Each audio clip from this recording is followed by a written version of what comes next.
Welcome to the workshop on General Management 4 with Chartwell Business College. We're covering Unit Standard 242822,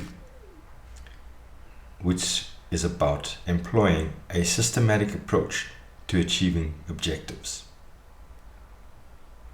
You'd notice that this is written in the active voice. We need to employ a systematic approach to achieving those objectives. It's all about system.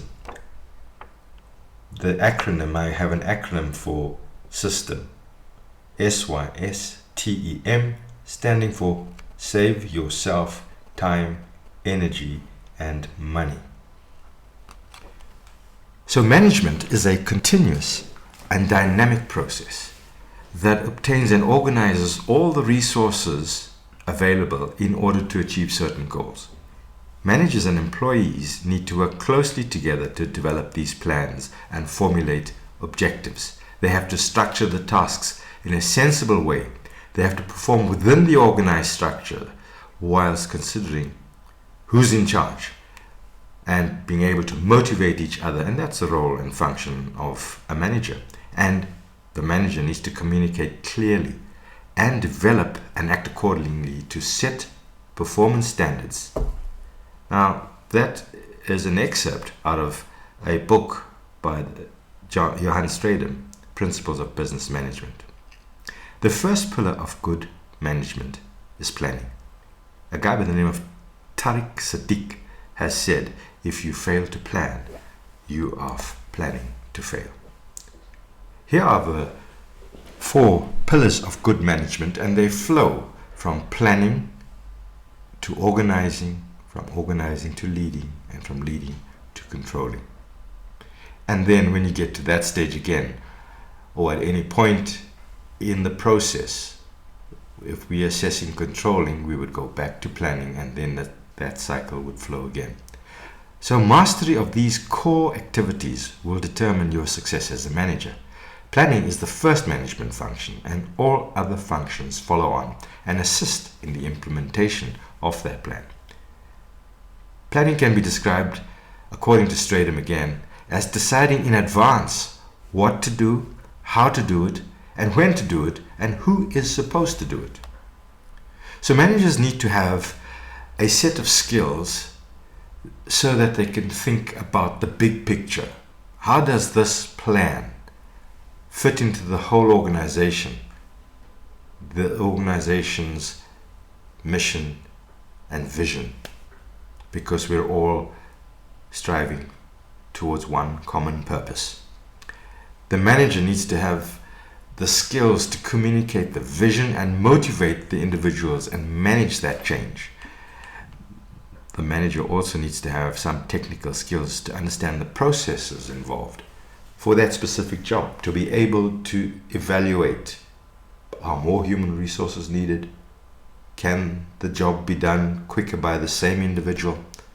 So managers plan so that they have a blueprint to follow, which has been carefully constructed and aligned to the overall objectives of the organization. But they're doing it when they are not under any pressure.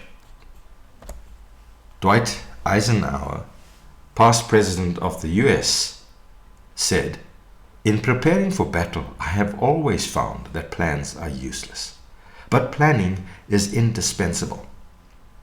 So the plan is really a flexible guide which can and must be tweaked to meet the changing demands of the environment, because there are so many variables. What he was really stating is that plans are never cast in stone. So let me give you another analogy. Imagine building a house from scratch without a plan. Where would you start? But if you had a plan, you could make some changes as you realize that you could improve the functionality of the house by making some minor changes to the plan during the building process. In order for us to have some direction and focus, we need to have a set of objectives or goals. Now, we use the acronym SMART. And they stand for being specific, goals being measurable, being agreed to. It could also mean achievable, but for our purposes, we're going to look at agreed to because it takes some commitment. Realistic and time-bound. Because the aim of any business would be to make a profit from the activities that it carries out. In order to achieve the profit, there must be a business plan which would have to be followed by all the operational divisions of the business. Very much like the building plans I referred to earlier. Goals and objectives need to be harmonious with the other interdependent departments. Very much like a building where we have the plumber, the electrician, the builder, etc.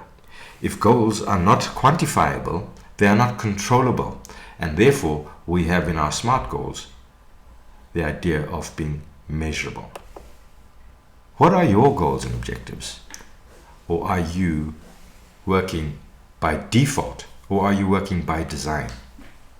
We need to look at and have a formula of having SMART objectives to give us some semblance of controlling the uncontrollable in a crisis situation.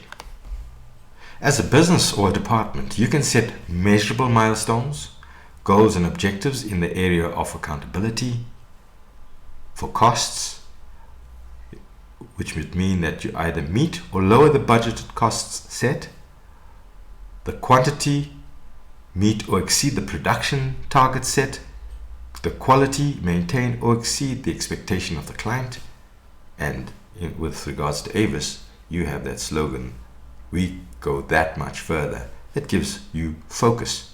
It's a measurable. And then with regards to safety, safety is about incident-free days at work, like meeting ISO 9000 targets. What are those measurables for you? How many vehicles are hired? How many vehicles are returned, and what is the turnaround time for them to be ready for the next rental? How many rentals do we process in an hour? You need to figure those things out as you contextualize it for yourself. So when we plan to meet our objectives, this might be a mammoth task, a huge task. So how do you eat an elephant? One bite at a time. Break down the business objectives into departmental objectives, then into individual tasks, and finally into activity steps that can be monitored, that must be monitored. Allocate the tasks to the appropriately skilled staff, and then consider how does the work flow so that A gets done before B and C gets done after task B. Managers need to have the technical knowledge about the tasks being performed, how long a task takes. Are the tasks part of a chain reaction where a bottleneck might affect other areas? And that therefore needs some technical skill or knowledge of the tasks being executed. Think about your current job. Identify what needs to be done to meet the objective. This is the task. Is this the best way of doing this job? Have we considered other ways of doing this?